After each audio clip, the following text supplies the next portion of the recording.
ang DCSB, ang Spirit FM, CMN, Calapan, Oriental, Mindoro. CNN Live Nation. Dennis Nebrejo, magandang araw sa iyo. Magandang araw kasamang Ariel, magandang araw Calapan City, Oriental Mindoro, magandang araw Pilipinas.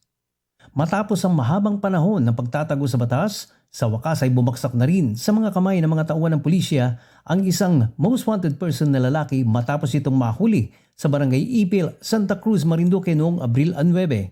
Sa bisa ng arrest warrant na inilabas ni Presiding Judge and Regional Trial Court, 4th Judicial Region ng Branch 38, Honorable Emmanuel Recalde, ay kanyang inatasan si Police Captain Jason Quindosa na huliin ng sospek matapos itong mamataan sa nasabing lugar kasama ang lead unit tracker team ng CIDG Marinduque PFU na pinamumunuan ni Police Major Paulino Tugadi Jr.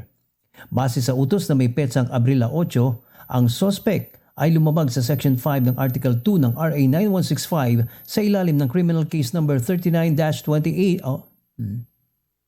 Base sa utos na may petsang Abril 8, ang sospek ay lumabag sa Section 5 ng Article 2 ng RA 9165 sa ilalim ng Criminal Case Number 39-26 kung kaya noong nakita ito ng mga nagmamangmang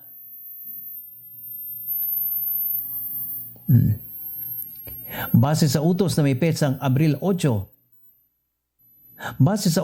petsang Abril 8, ang sospek ay lumabag sa Section 5 ng Article 2 ng RA 9165 sa ilalim ng Criminal Case Number 39-26 kung kaya nung nakita ito ng mga nagmamangmang operatiba sa nasabing barangay ay agad nilang ginawa ng plano kung paano ito huhulihin.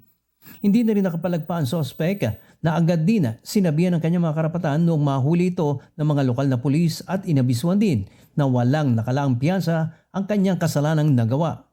Bukod sa mga tauhan ng Santa Cruz, MPS at CIDG Marinduque, kaisa rin nila sa naturang operasyon ang Mugpog MPS, RIT Marinduque, RID at Marinduque Provincial Intelligence Unit. Nasa kustodiya ng CIDG Marinduque PFU ang sospek para sa paghahanda ng mga dokumento ng kaso sa ilalim. Nasa kustodiya ng CIDG Marinduque PFU ang sospek para sa paghahanda ng mga dokumento ng kaso at sumailalim.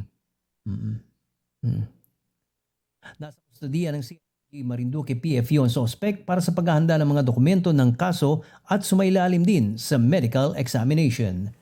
At yan kasamang Ariel ang ating pinakahuling ulit sa oras na ito.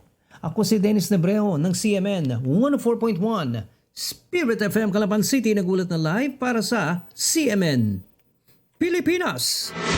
CNN Live Nationwide.